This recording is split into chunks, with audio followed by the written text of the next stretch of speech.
Start. Welcome. My name is Ginya Young. I am not the LMU host, as it says there, but we are going to keep moving. I'm not going to stop and change that at the moment, but I can change that later. But I am the program director for the Department of Marital and Family Therapy with specialized training in art therapy. I am very happy to be with you this evening. Some of you we may have had email contact so far already, or we've spoken on the phone. Some of your names look familiar and faces, so welcome. Glad to have you here and I get to see you somewhat in person. Um, but yeah, so we'll have a lot of contact throughout the admissions process. This is a program I also graduated from. So I'm also an alum of LMU. I am a licensed marriage and family therapist, a registered art therapist, and also a certified art therapy supervisor. Very proud of this program and to share it with you this evening. And I'm glad that you were able to make some time to learn more about the program. So just want to tell you a little bit about the setup for tonight. It's mostly going to talk, it's going to be very informational. So just want to forewarn you that, so get comfortable. Uh, but what happens is usually throughout the year, there's a lot of questions about the admissions process in the program because there's a lot of different components to that. So I'm hoping this evening you walk away with some of your questions answered about that. But if not, you can always still email me. I will make sure that my email contact is in the chat before you go to answer any remaining questions. I know some of you may be already have applications in, thinking about the next year or considering this program amongst other ones as well. But we're going to go into what the day-to-day may look like for the program, some of the things we're involved with in the program, and also the admissions process. So I'm going to leave time for questions at the end, but we're also having one of our current students joining us. So Kennedy, so once she does, she'll help me monitor the chat and there's some questions I can answer throughout as well. All right. Um, So, Sorry oh, to interrupt, yeah. Jania. I just wanted to know, how long is this Oh, session? no. So we have scheduled time from 4 p.m. to 6 p.m. Okay, We may not use all that time, but it is quite a bit of information, so at least be for the first hour, and then okay, probably go into questions. But thank you for asking that. okay, great. Thank you. And then um, afterwards, I'm gonna give you some links to information sessions as well, or maybe let me introduce to you as well. We have Emily Haney on the with us as well from graduate programs and divisions, who's doing a lot of the programming this week. I don't know if you also have that information at hand for you, Emily. So if you want to go ahead and put it into the chat, just in case those don't make it to the end with us, they know about the resource sessions that are coming after this one. Does that Yeah, work? I'll share the links to the resource sessions in the chat and also a link to sign up for our campus visit day on Friday in case you do want to come to campus and join us for that too. Great, thank you. All right. So first, wanted to introduce you to our dean, Dean Bryant Keith Alexander. And also we have our associate dean, Michelle Hammers. Why I like to introduce our dean as part of this presentation, because it's one of the things that makes our program distinct is that we do have a lot of support from our dean and associate dean. We're part of the College of Communication and Fine Arts, which is also significant to our program. What you're here tonight, we are marital and family therapy with specialized training in art therapy. And there's a heavy emphasis on art therapy. So you'll hear that come up a lot in the presentation today. And I want you to think about this as sort of going into more of like a dual degree program, in a sense of all our courses are integrated. We have a strong connection with our fine arts department here in different ways. And that's not by accident. And so and a lot of our classes are also integrated in that way. So I want you to think about the program in that way, because if you're looking at other similar type programs, they may not necessarily be set up in this way. So our dean is very accessible and very present to a lot of our events and is a strong advocate for us, which makes a big difference for us as a department. And like I said, too, we also have a strong relationship with the studio arts departments in terms of we have graduate assistantships in like the drawing departments and the ceramics department. So we encourage that you keeping that artist identity, whatever that looks like for you coming into the program. Not everyone is a fine artist that starts the program, but that artist identity is also very important to maintain throughout. And so we have graduate assistantships, and we also have a student curated art show at the beginning of the school year in fall that's at one of the galleries over in CFA. Next, I want to introduce our founder, Helen B. Landgarten. She's also the person that our clinic is named after. Um, Helen B. Landgarten was instrumental in developing clinical art therapy and looking at art therapy as a primary mode of service.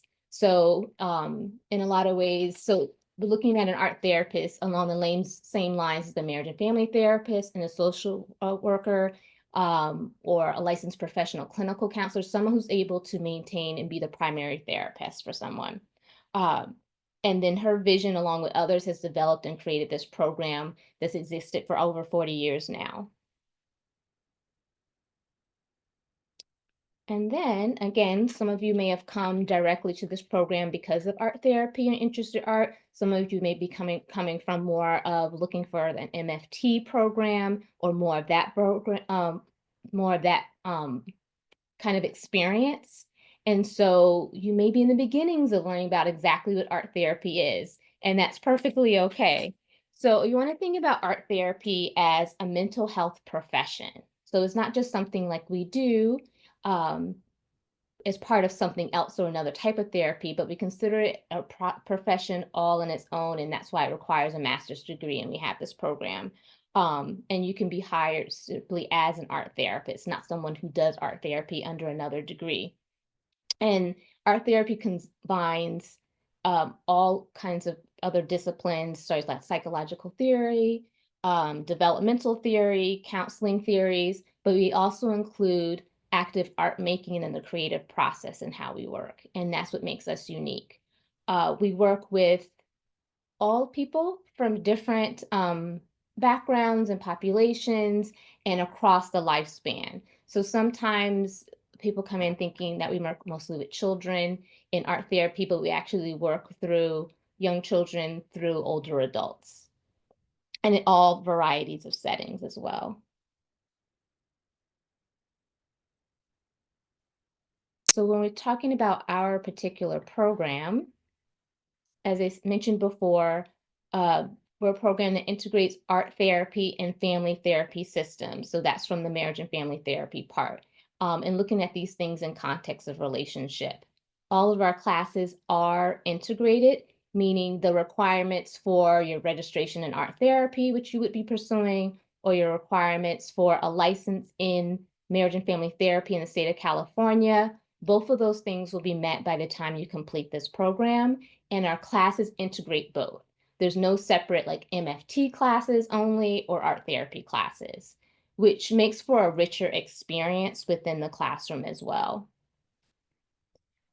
We also embrace a very multicultural focus throughout the curriculum, and that's embedded in every single class and in our curriculum intentionally, but also in our community outreach opportunities and also in our international program in Mexico, which I'll share more about a little bit later. Another question people usually ask is about our accreditation. So we are a fully accredited program. It meets the requirements of the American Art Therapy Association and the Board of Behavioral Sciences.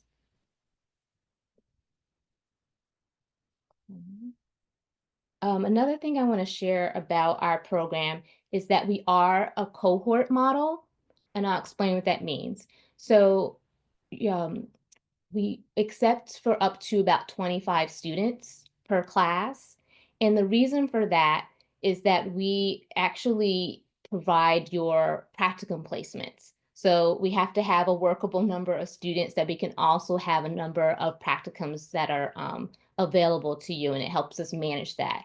We also have a cohort model because we want to start encouraging and nourishing those professional relationships starting in the program that will carry you throughout once you graduate as well. So, and also have a very much experience-based education throughout in all of your classes. In any topic that we talk about is very experiential based as well. So it helps to have a close-knit cohort program. So it means the class that you come in with will be the class that you graduate with and take all your classes with. There's usually some questions about does this type of program work if you have to work part-time or full-time? It is not the best for that. There's just the classes that you take are very specific, and we're going to go over the curriculum. So classes that are scheduled for the fall, you can't take them at other times throughout the year. They're meant for you to take in a very specific sequence with that group of students that are within your cohort.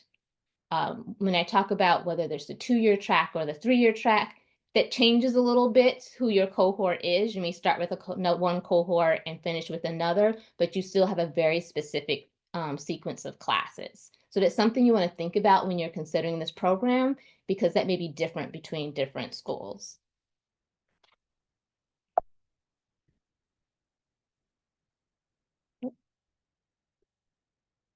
Here we have an image of um, our place in University Hall where our offices are held, and we have our studio and our library. And you'll see on the door it says the Helen B. Landgarten Art Therapy Clinic. I'm going to talk more about that a little bit too, about what our clinic does. Our clinic, we do see and have some programs on campus in our studio space there, but our clinic is actually like out into the community, and I'll explain a little bit more about that.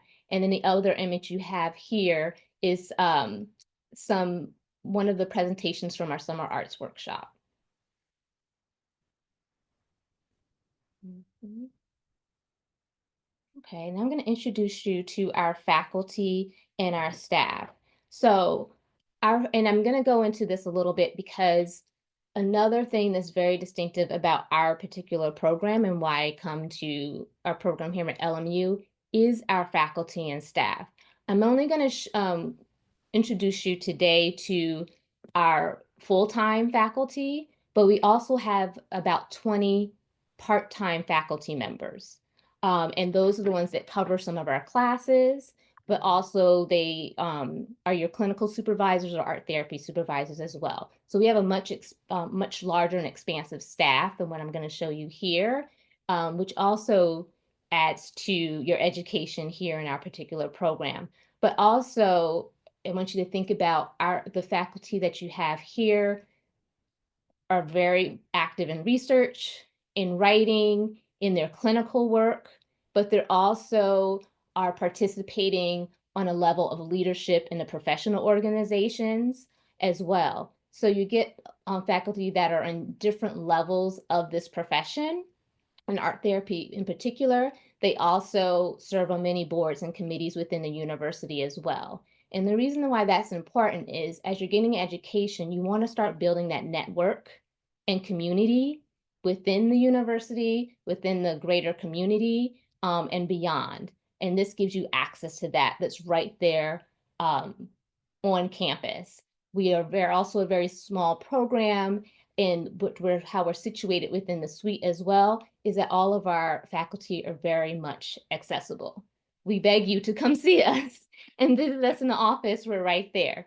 So those are the type of relationships and colleagueship we want to start building, even with US students. So right here, we have Dr. Lavinia Jackson, who is our department chairperson and associate professor. So she does a lot of research in cultural humility model and art therapy, and has published a book about cultural humility in art therapy, which is used a lot, not just in our curriculum, but in research and curriculums and other programs as well. So you actually have the author here of that there, and you'll see that embedded in a lot of our work as well. Then we have myself here, who's the program director, and I also do the art therapy supervision and have my own private practice, but that's mostly my focus is supervision and art therapy as well. And then we have Dr. Jessica Bianchi, whose background is, other than art therapy and marriage and family therapy, is also her PhD is in educational leadership and social justice. She is actually the director of our Helen B. Landgarten Art Therapy Clinic and has really done amazing things with developing it over the past couple of years, providing many opportunities, not just for service to the community, but for opportunities for our current students to actually gain hours and experience through the clinic. And also providing services and things to our community within LMU as well. She's also written a book on social emotional learning with Amber Cromwell, who's another one of our professors, and works a lot in our LA Unified School District and for LA County Schools as well, doing community-based programs there. And as I go through this, I'm also going to show you later, we're going next Wednesday around 6 o'clock, we're going to have another faculty showcase so you can learn more in detail about the research and projects that our faculty are involved in. Then we have Dr. Joyce Green, who's right now is on sabbatical. Her background is also in international psychology. And what she's been doing recently is some work with virtual reality technology with our students. So I know some prospective students have been asking, what are we doing with that? What are we doing with new technology? We're already on the forefront of that as well. So she's been bringing virtual reality into the classroom and done some research with students around that as well. She also completed a major project based on a grant that she received called Relocation, about connecting intergenerational immigrant and refugee communities. And she's also the head of our research institute and also the head of our international program in Mexico. Again, I'll talk about both of those a little bit more later. Then we have Dr. Nancy Cho, who is one of our newer professors. And she's newer as a full-time professor. She's actually has been working with us part-time before now as a instructor, but also as one of our art therapy and clinical supervisors as well. So, and she's a graduate of the program as well. You'll notice that trend. A lot of people who graduate the program do return as well. But we also have a lot of new faculty, particularly part-time faculty from other disciplines and other programs as well, which has been really interesting the past couple of years.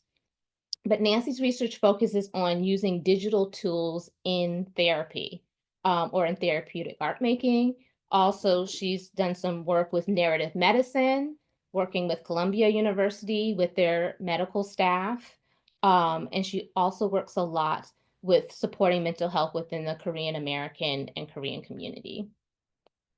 And then we have Dr. Maru Sarichil Joyner, another one of our wonderful professors who has an art-based directorship this year that's new for us.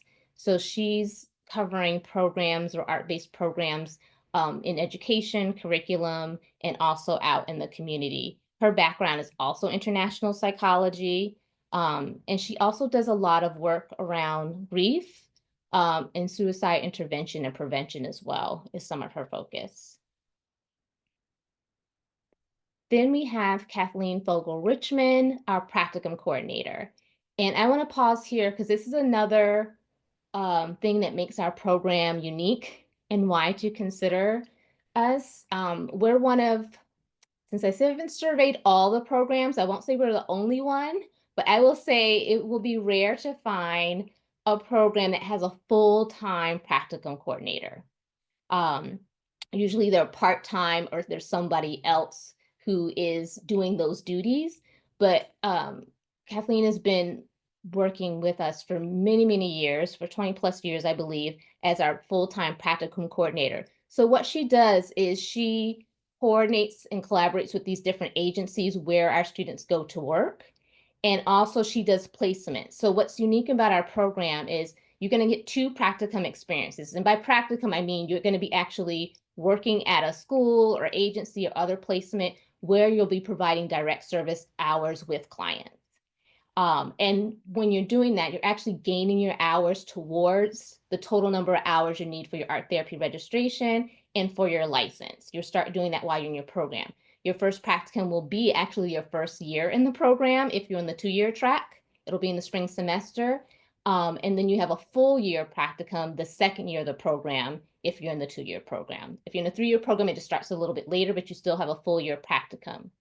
You actually meet with Kathleen, and she has an interview with you and talks about different things, your location, interest, as much as she can to kind of like customize or work with you in terms of the best placement for you, or just a place where maybe you want to open and have more experiences.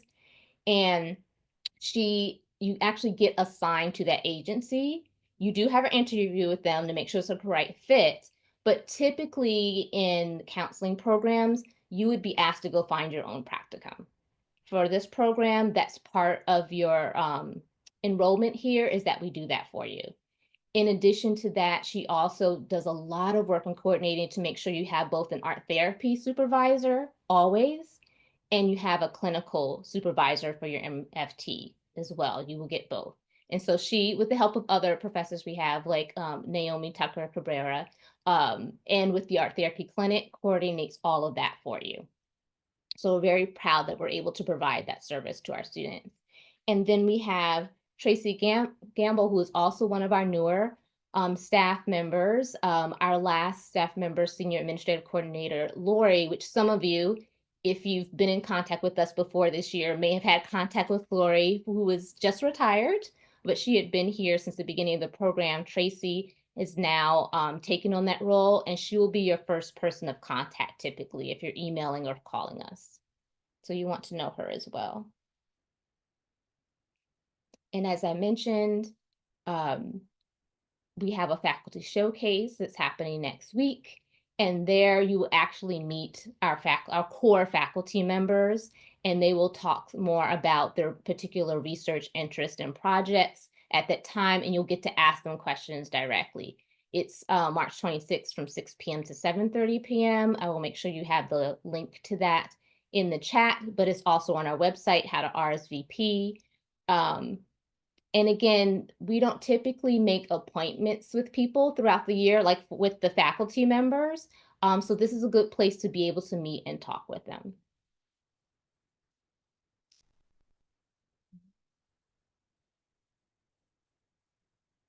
Now, we're going to go into what does the actual, courses look like and what it's going to look like from day to day. So again, I said the program in total is 60 units, at least as of now, is 60 units. Every now and then, the Board of Behavioral Sciences may add a new requirement for all therapists, and we figure out some way to have you be able to complete that requirement before you graduate when possible. So right now it's a 60-unit program. We have both a 2-year track and a 3-year track. The 3-year track is considered part-time, but I do like to be transparent and tell those of you who are considering the 3-year track, it works if you have to work more hours or you either have other family or other personal obligations. The scheduling does work out better for that. So you're able to, or sometimes just we learn better that way when we're pacing out the classes, because you'll see in a minute how many classes you take per semester with your practicum as well. But by the time you get into the third year of it, it does feel more like a full-time program. So you want to prepare yourself for this, for whether you're starting for 2 years or 3 years. This will be your focus and take a lot of time for that, whatever track that you're on. So you just want to kind of prepare yourself for that at the time. Our school year starts in late August and ends around the first or second week of May, typically. And then you'll see what days we actually have classes. So our class schedule in the fall is typically Tuesdays, Wednesdays, and Thursdays. You don't have classes Mondays or Fridays. So if that helps in thinking about how can I make my life work or work outside the program and do these classes, you can think about it that way. You don't typically have classes on the weekends either. So this would be your schedule. So then you see how you start off with, so also if you're on this in the 2-year program, which I'm going to show you first before the 3-year program, you do take about 8 classes your first semester. So you want to think about that too. So it's a full course load. And then your second semester, you'll have about 7 classes, but you'll also be starting your practicum. So here you get, all of this is also on our website as well. The course schedule is on our website. You can see it there. But you see, you start with some art therapy studio practice, introduction to mental health services. You start talking about art therapy literature and research. So all kinds of research, not just art therapy research, your law and ethics. This is where you start with child development, your psychopathology and psychopharmacology, start talking about assessment and group psychotherapy. So this kind of gives you the foundation before you start your second semester with your practicum. Also, part of our curriculum is not just in-class learning, but also field study is a part of many of the classes. And you typically have at least one type of field study or experience per semester. So the first one is at Dolores Mission School. We've had a long-standing relationship with this school over the years. And this is part of your child class. So the students go to the school and you get to see and observe and work with students, not in a clinical way in this particular field study, so you're not doing therapy with them, but you get to observe students, children in a setting where they spend most of their time. So you just have some context for what is typical or somewhat typical development for children before you're going into clinical studies. And then some people actually later on do have their practicum here or do other work with Dolores Mission School. But this will be your first foray into that. So now we're in our first year, second semester. In this photo here, we also have one of our professors, used to be full-time professor, Dr. Anthony Bodlovic. Fortunately, he's still with us, and you'll have him for your law and ethics and also your art therapy materials class. So here you see in the spring, your second semester, you're only meeting 2 days a week, but they're full days. And the days start between 8 and 9 a.m. in the morning and typically go between 3 and 5 p.m., depending on the semester. So it is a full day, but you're only meeting on Tuesdays and Thursdays. And again, you have your practicum, and you see here your practicum experience is 16 hours per week. Part of those hours are direct client service, but also part of those hours does include meeting with your art therapy and clinical supervisor. And it also includes meeting any other meetings or trainings that you're doing. So you won't necessarily be seeing 16 hours worth of clients.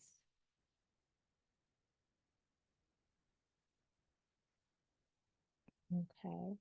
First year, second semester. See, here we go again, another field study. And this one is in connection with your adolescent class. And here you see listed some of the places that we've gone for field study. And the most recent one, the newest one, is called New Earth. And New Earth is a mentors-based educational vocational program that actually works with youth who have been part of the juvenile justice system. So the idea is to reduce them returning into the juvenile justice system. So they have many different programs there. And in fact, that just happened this week. Our first year students just went to do some work there as well. So that's a new relationship or collaboration. That is not a picture of New Earth in the photo.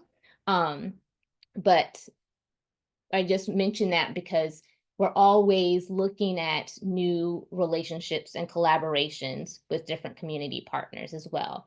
And some of these suggestions, even for your practicum studies, because new ones come for those as well all the time, they also come from our students sometimes. If you know of a place you would like to work or you've had a prior relationship or that's just close in your area, sometimes we develop new relationships that way. So we look for our students to also make contributions in that way to the program. you also have experience coming into this program, you know, from you're part of, have your own network. And sometimes those things can be part of our program as well. I just want to pause for a moment because I know I've been talking a lot and I'm not sure if our student Kennedy has joined us. No, if you have. Okay. Are there any questions? I just want to pause now about kind of what I've shared so far before I go into the 3-year program.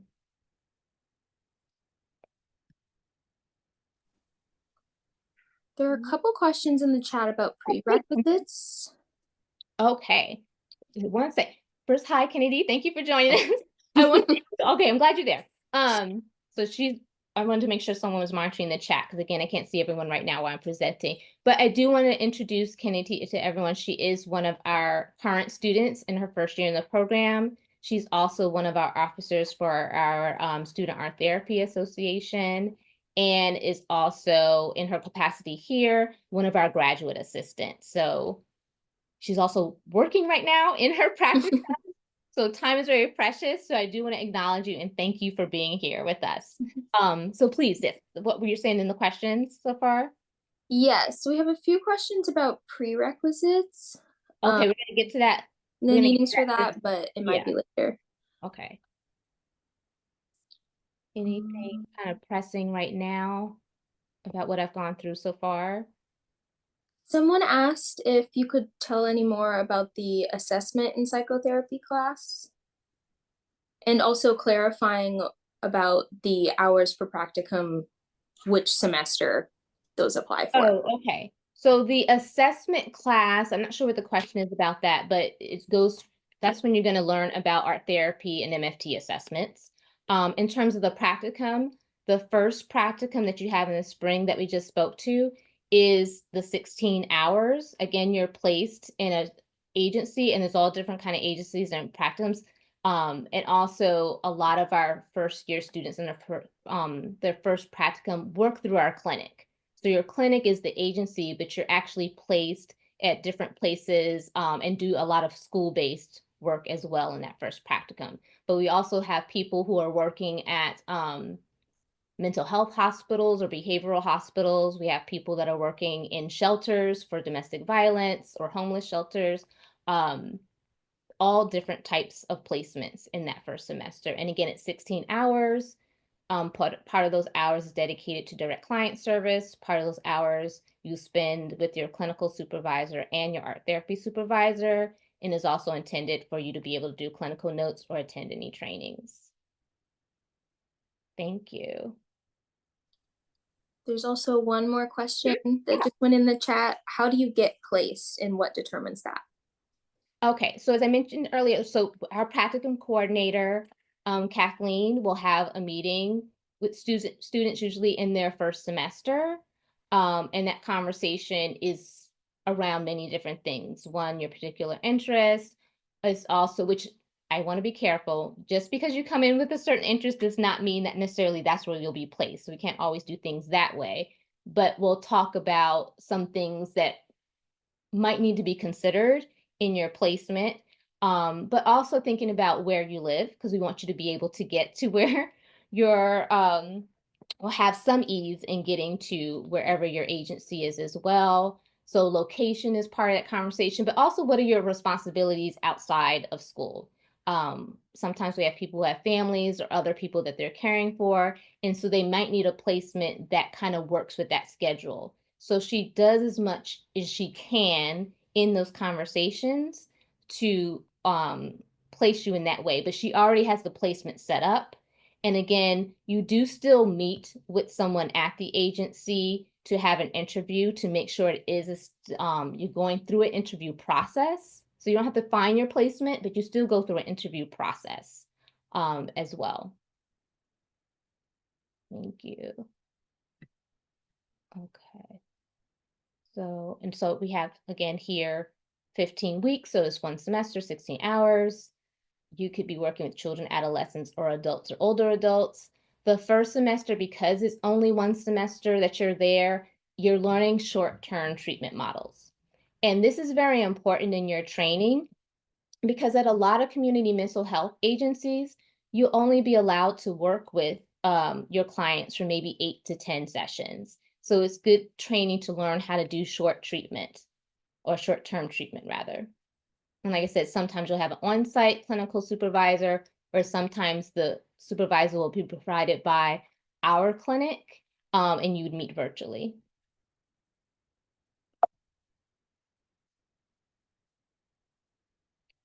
Okay, now we've gone through the first year and we're into the summer. So there is a summer session. So the first summer session is your drug, alcohol, and addiction class, your aging and long-term care class, and there also is a field study as part of this as well. And then the summer session for us is typically a week or a week and a few days with full day intensive. So you'll be in class from 8 to 5 for about a week to complete these requirements. And that starts about June. And then we have our international program, which happens during summer session 2. This is completely optional.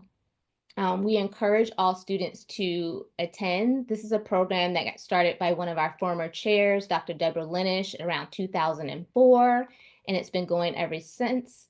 And in collaboration with a program, an LMU sponsored certificate program in art therapy in Mexico.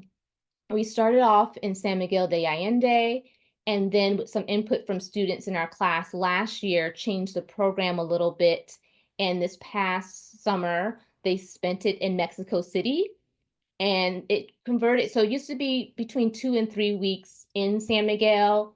Last year, we split it between a week in Mexico City, and part of it, a week was virtual. So it was a hybrid program.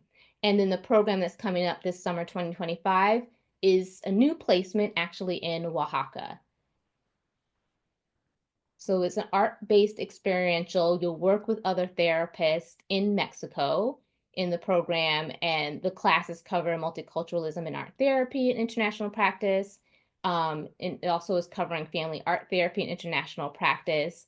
And then you also do, you don't necessarily do clinical work, have clients there, but you will do more field study and community-based work in your placement there as well.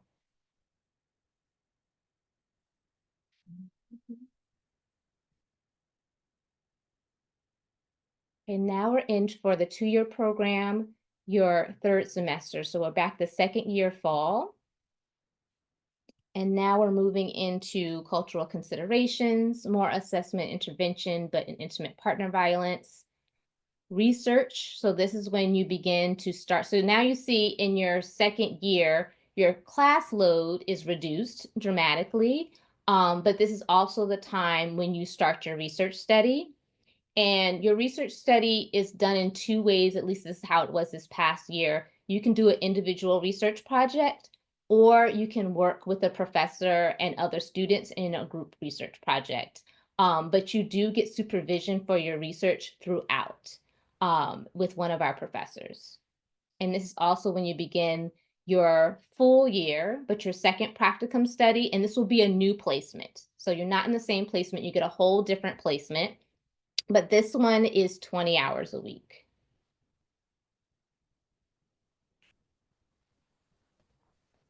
So here, again, we're talking about practicum a little bit more. So this is going to be for a full year.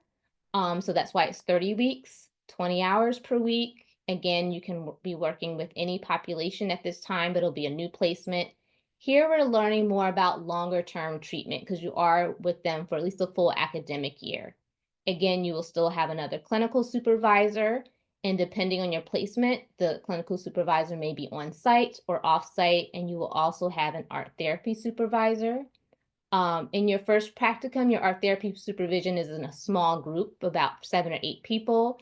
In your 2nd year supervision for art therapy is usually between 1 and 3 people. So you have a smaller, more intimate supervision experience.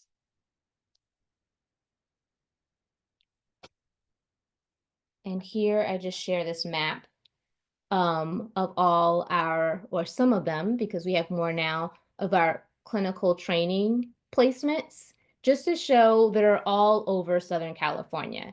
We have students who commute from as far as San Diego or Santa Barbara, um, Riverside, and farther east of Los Angeles that come into our program to study. And so when it's time to do the practicum placements, we do our best to have a placement that's closer to their area of residence. So we cover Southern California pretty well. And then our final semester, again, you have a reduced course load in comparison to your first year. We're going into human sexuality and adult psychotherapy, ethics and identity. And in the professional ethics and identity class, you also get to take mock exams for the ethics exam that you're going to have to take once you graduate to get licensed. So they start to prepare you for that. And then you also see here, you're in the second part of your research study. So your research covers the full year for both semesters. And then you also continue in your practicum. This is the same practicum that you start in the fall. It's just continuing on into the spring.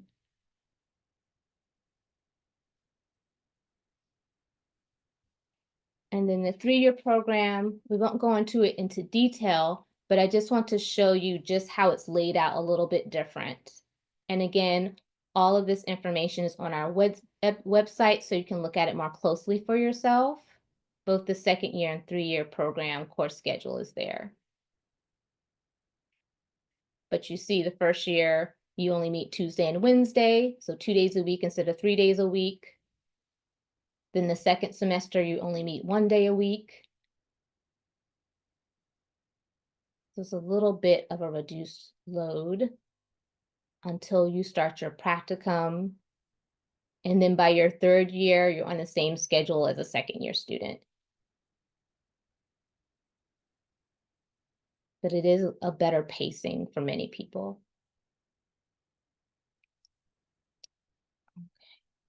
I'm going to pause there for a minute just to make sure, Kennedy, is there any other kind of like burning questions about that before we switch gears into the clinic and other program things? There's a couple. Yeah. Just as a clarification, which parts of summer session are required and what isn't, and also how that works tuition-wise. Okay, I'm not sure about the tuition question. You may have to specify that one in the chat, Kennedy, to relate to me. But so the summer session 1 that has the adult, the aging and long-term care, and also the substance use classes are required. Those are courses that are required of the Board of Behavioral Sciences. So we give you a summer intensive to complete those. Those are required classes. If you're on the 3-year track, you can choose whether you want to take them your first summer or if you want to wait and take them your second summer. You don't have to take them the first year unless you're a 2-year track student. And then the international program in Mexico, that's considered summer session 2. That's completely optional. There is some funding typically available. You know, we have to check year to year to help support students who want to attend the program in Mexico. That funding, at least from the department, will help cover airfare and your hotel fees there. But other than that, whatever financial assistance or how you're paying for your other courses throughout the semester, you would apply the same way for that assistance for summer school. So hopefully I answered that question, but if not, ask it again and I'll get to that. In any other ones, or that was it for that one? Nope, that was it. Okay, perfect. Thanks. All right. So if you need to stretch, we're going into our clinic. Again, here's Helen, for whom our clinic is named after. So the only thing I'm going to explain about the clinic here. So again, when we say the clinic, even though we're showing you a physical door, our clinic is usually referred to as our body of clinicians that are out in the community. So the clinic is anywhere where the work is. Again, we do see We do have things through the clinic opportunities that are happening on campus in our suites, but a lot of our work is elsewhere as well. And also a lot of our students gain their hours through our clinic. So we're helping in that way. And also some of the programs, again, are suggested by students. So some of the things we do are listed here. This is not all the programs, just some of it. One is supervision consultation. So the clinic actually provides a consultation for our supervisors who supervise our current students. This is helpful because we want our supervisors to feel a part of the community, be up to date on everything that is all the requirements of supervising, and to receive support as well. We also have a program, art therapy, for, sorry for the typo there, those with cancer diagnosis that we do through Cedars-Sinai Hospital. Again, our first year practicums are through the clinic. We've had a long-standing relationship with Thomas Raleigh High School and do therapy groups there for our pregnant and parenting teens. We've also had our summer arts workshop, which is existed for a long time. So it's an art therapy-based workshop aimed at using intentional visual art experiences to explore and increase positive cultural identity with adolescents from under-resourced areas in Los Angeles. And that happens every summer. And in fact, Dr. Bianchi was just sharing with us, one of the students who went through the program later became a mentor in the program, and then later has been accepted and will be attending LMU as a student. So we foster these long relationships as well. And then something that's newer for us the past couple of years is this collaboration with the LMU Law School. So we have some of our students and supervised by one of our professors that actually provides art therapy services for those who are going through divorce and mediation. It's really, really fascinating and really, really excited about that as well. So many opportunities and new ones, and that's just a few of them that happen through our clinic. And then we have our research institute. And again, the institute is not a place, it's the work. And what goes under that umbrella is having visiting scholars, international, national, come to actually speak at the university. And we have faculty talks that's open to everyone at LMU, that's LMU based. We have an art therapy alumni research collective. So even after you graduate, there's a connection to the program for those who want to continue with research and need some support with that. We have our Journal of Clinical Art Therapy, which you see an example of here. And then we have our annual research symposium. So if you continue to check our website and our events page, you will see information about all these things there. And some of them you can attend, and not all just for current students or faculty or alumni. And the research symposium that's coming up in the spring this year, we're going to be doing clay work. So to be announced, more details about that as well. So we do have a strong research foundation as well in the program for those who are looking for that. Okay, so now we're going to go into the admissions process. Again, I'm going to pause. Any other questions, Kennedy, before we switch to admissions? Nope. Okay, good. Okay, we're holding on there. So, all right. So the admissions process is quite involved, but I hope it's also a learning opportunity for those who go through it and all the components that are a part of it. It really gets you set up and helps you have an understanding of what our program is about and what your experience would be in the program, even before you start. So many of the prerequisites are our foundational courses that are required for those who are starting MFT art therapy education. These prerequisites are not determined by us as a department. They're determined by our art therapy credential board and our board of behavioral sciences. For those who are going to be starting training, we want you to have some kind of foundational studies. So prerequisites in art.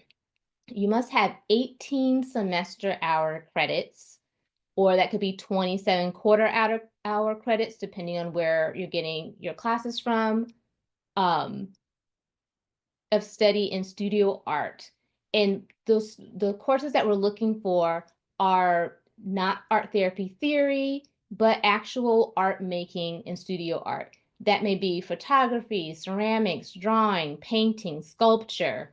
I get a few questions about fashion design and other digital art and things like that. Yes, you can include those things too, but you want to make sure a bulk of your classes are in those hands-on, again, foundational drawing, painting, sculpture, ceramics, clay type of courses, because those are the materials that you will be using most often with clients and in your classes. So you want to make sure that you're showing a variety of those things as well. There is an opportunity for those who may not have taken art classes through a traditional academic setting, but maybe studying with someone through art. If you email our department, we can tell you how to convert some of those hours. And because I don't want to say the number right now, I think it's like 200 plus hours of that you must meet that will equal the 18 semester credits if you're taking your art classes elsewhere outside of an academic setting. But you are able to do that because some of us study with mentors and things like that. There's a way we can convert those hours for you for the studio art requirement, so they also still count. Prerequisites in psychology, you're required to have 12 semester credits in psychology. They must come from an accredited university or college. Yes, that includes a junior or community college. And they must have been taken within the past 5 years for a grade. Two of those classes must be developmental psychology and abnormal psychology. And the reason for the 5 year mark is because things change in the profession of psychology so much, and we want to make sure that you're coming in with the most current information in that field when you start the program. If you're within like 5 to 7 years, you can email us to see if those classes can be approved. Other requirements is a bachelor's degree. Your bachelor's degree does not need to be in psychology or art. Yes, that's helpful, but many people find their way to this field at different stages in their life.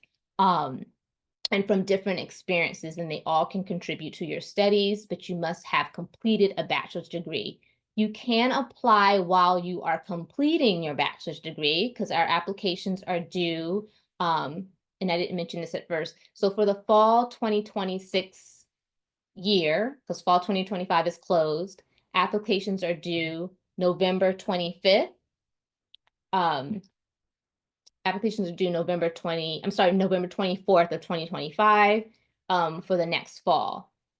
If you are still completing your bachelor's degree at the time the applications are due, that's okay, as long as it's posted before classes start in August, should you be admitted. The same also with the prerequisites. We give a little bit of grace with that because there are so many courses that were required and you may not have had them by the time you decide to apply to the program. You can apply or submit an application while you are still completing your prerequisite classes. Again, they just need to be completed before you start classes should you be admitted to the program, and you'll be required to tell us a plan for that, how you're going to complete those courses.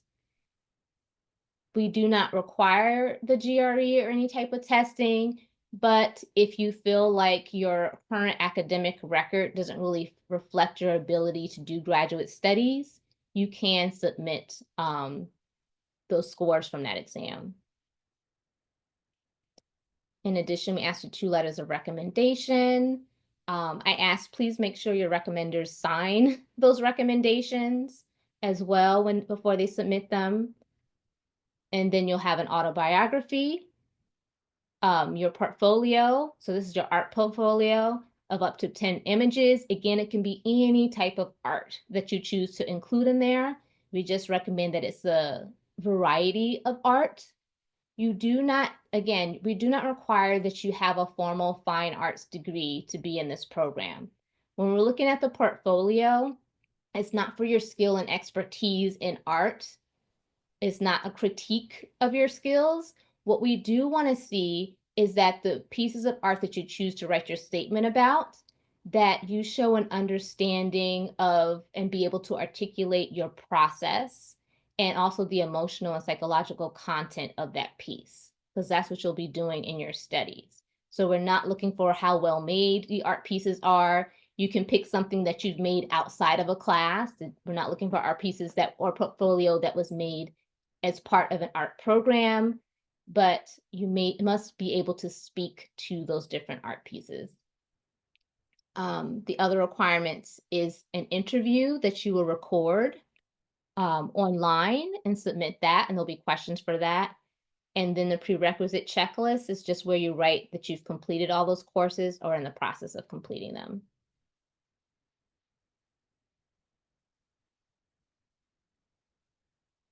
All applications are also submitted online. You can even visit the website now and click the link and open up an application. I believe the new applications for fall 2026 are available. So you can open it up and begin to see what the process is like and begin to complete the components of it over time. You want to look, so when you go and click on the link, you want to look for College of Communication and Fine Arts, because that's where we're housed, and look for Masters of Art in Marital and Family Therapy with specialized training in art therapy, and you can open it up there. And again, applications for the next semester, fall or next academic year, fall 2026, is due November 24th, 2025. And again, you can open up that application and return to it anytime until you hit submit. So the second part, so after you submit your application, there's 2 phases of admissions. Those components will be reviewed. Again, you must have, let me go back to this part. You must have your autobiography, your portfolio statement, and your online interview must be complete in order for your application to be viewed at all. You may be still completing your prerequisites, but those 3 things we must have at the time of the application deadline in order to review your application. What happens then is some of you will be moved on to the second phase of the process, which is the virtual group interview, which is scheduled for February of that following year after you submit your application. So not everyone advances to this next part, but that's when we'll have you with other applicants and participating in an art experiential so you have an experience of what it would be like in a class, but also that so we can see how you interact with others and how you talk about the art and process the art.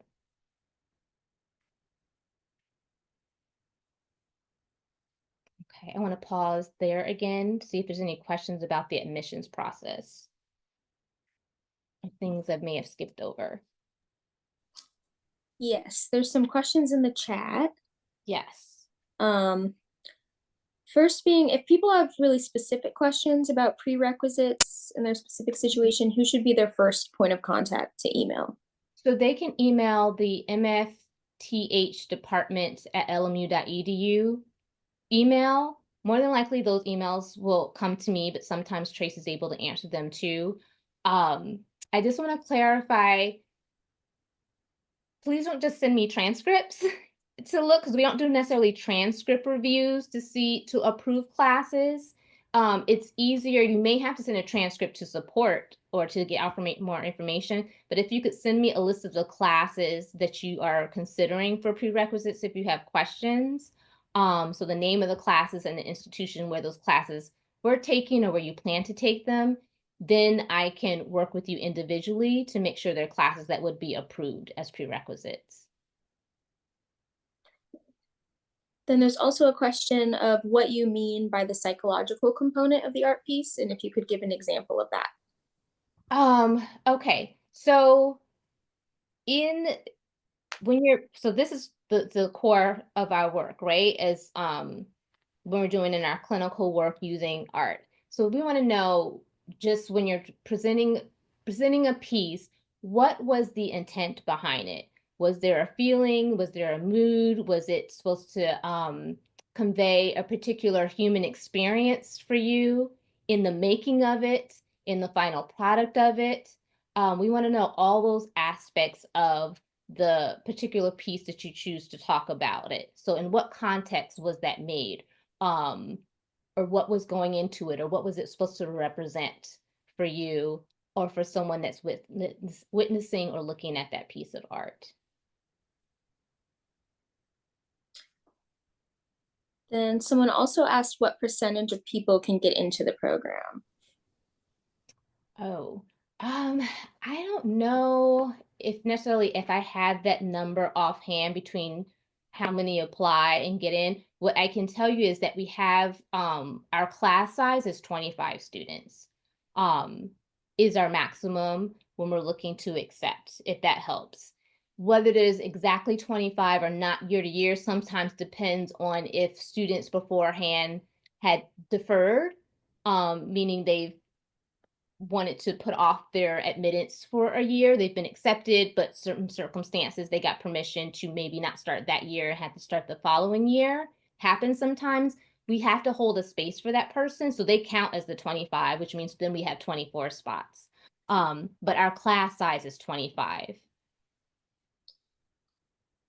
And then for letters of recommendation, does one have to be from a mental health counselor? And also just, does the letter have to be about something in specific? Oh, yes. So the recommendation letter does not have to be from a mental health counselor at all. I mean, if you have someone who can do that and speak to that, that's great. But what we want is for someone who can speak to why you would be a good fit for this program or for this profession rather. So not even specifically just the program, but someone who has some kind of experience of you or with you, an understanding of what you're looking to achieve out of this degree, that they can speak to that. And you want someone who can support your placement, like why we should choose you to be in the program, why you would be a good fit for this program, but also for the profession of becoming a therapist. Okay. We also have how many units total is the program, including both of the summer sessions? It's 60 units total.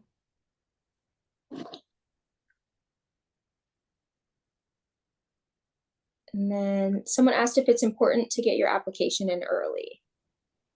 Oh, that won't make a difference. I mean, sometimes we also have outside reviewers who look at the applications. If they come in early, it helps them pace themselves to look at it, but we don't have early admissions. There's no advantage to submitting your application early other than to you to have it done, but there's no advantage in terms of like,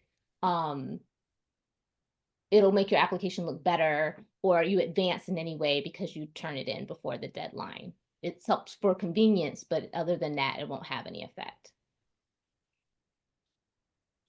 And then the last question I have here in the chat is, someone has a BA in studio art from more than 5 years ago and is wondering if those classes still work for the studio art class prerequisites. Thank you for asking that question because it can be confusing. So the 5 years is only for the psychology prerequisites. The studio art prerequisites can be from any time.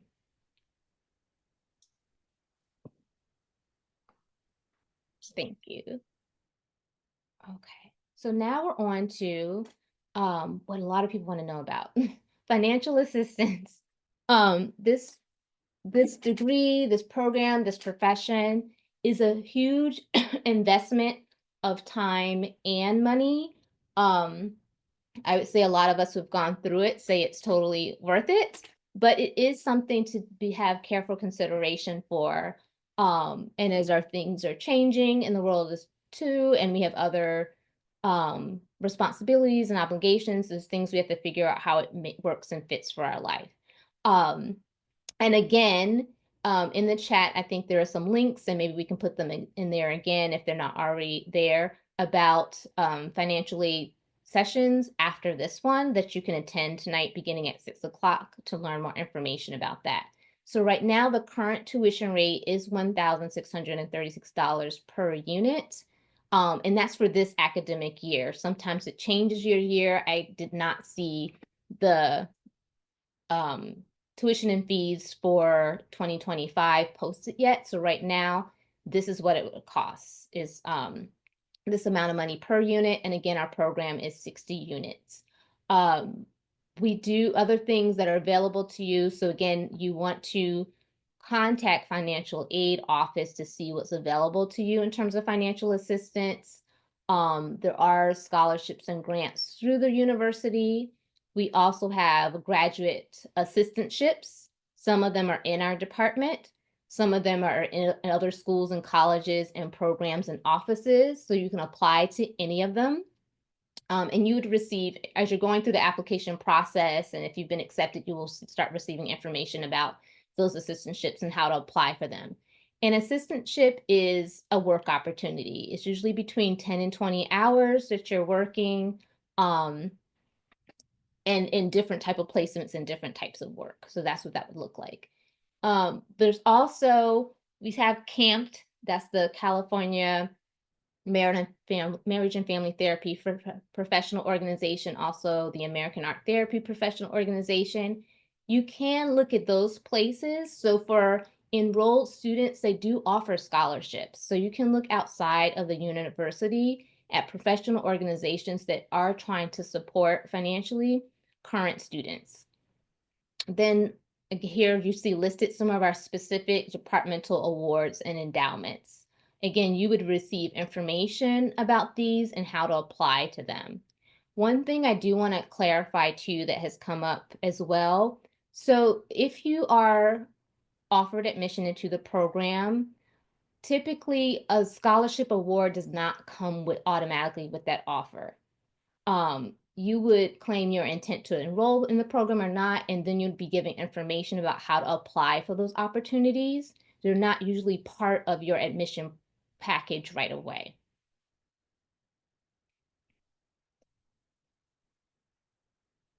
Here's another name you may just want to keep track of in case you have more questions about financial aid. So there's Jennifer Bond, who's the Assistant Director of Graduate and Professional Programs, that may be able to answer more specific questions. And then we have Sabrina Benjamin, who's our Scholarship Manager. And again, this presentation is being recorded and will be shared for all of you who registered for it.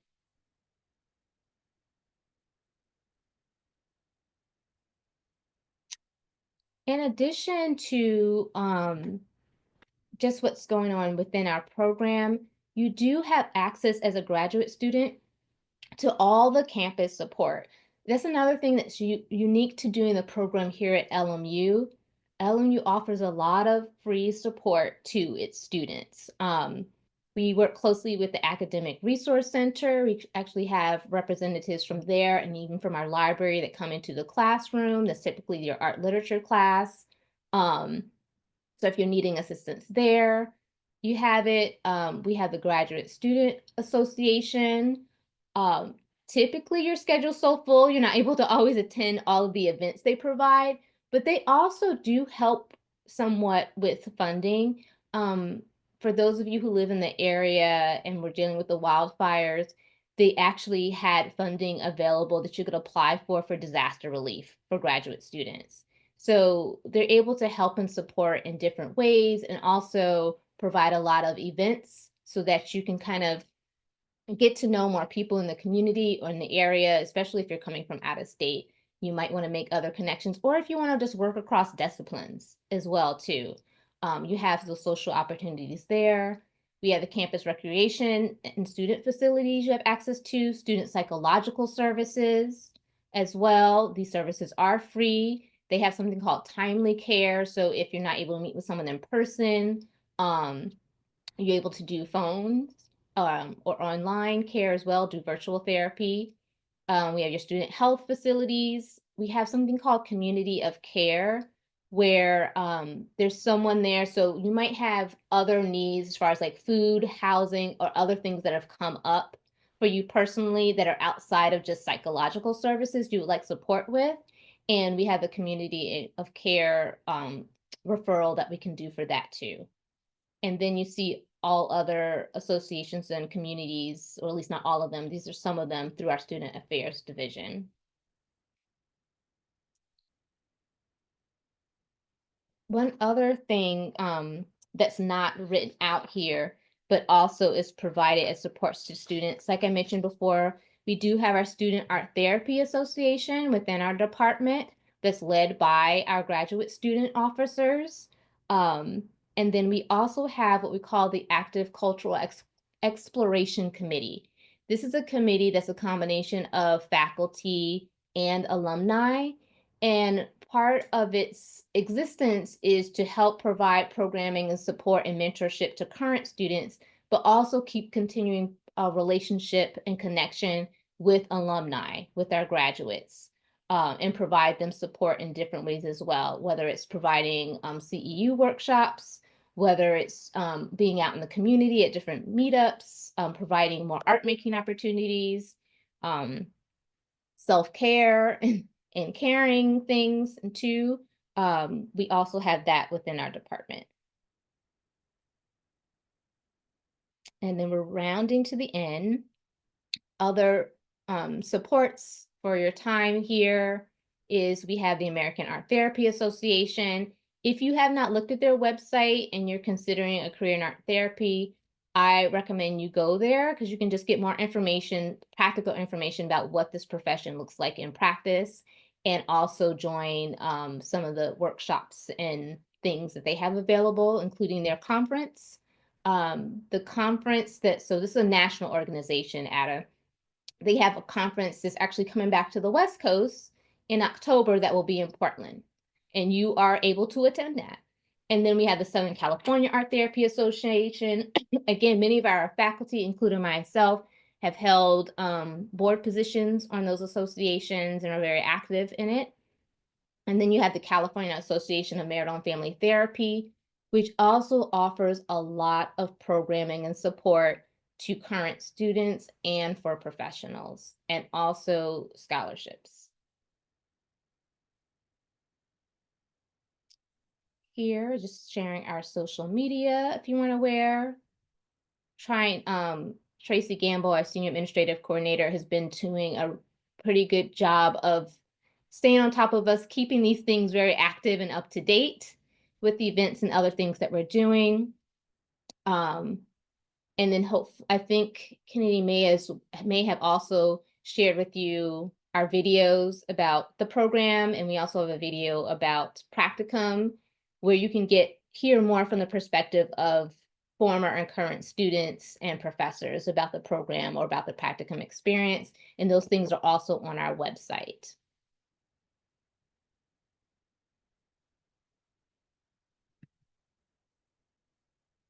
And then we're going to go to questions in a minute, but I just want to make sure that you are aware of the student resource sessions that are available following this session. Again, we have financial aid, international admissions, and then career and professional development. And one thing, why I have financial aid mentioned here, I was thinking about as well. So there's assistance you can get to start in the program, but also once you're admitted through the program throughout the year, we have different money that becomes available as well. And so a lot of our students also receive some type of assistance while they're in the program from different resources as they become available. We distribute those to students. A lot of our students also apply for scholarships outside and grants outside of the university. For example, the Department of Mental Health provides like an $18,000 stipend for those graduates who work in different particular types of placements or DMH placements. Recently, 7 of our students received that award. So it tells you kind of the caliber of student at LMU and also the support they get in completing those applications that many of our students apply and actually receive aid outside of the university as well. So that was exciting for us to have 7 of our students actually receive those awards. And I think they only give out about 20 of them. All right.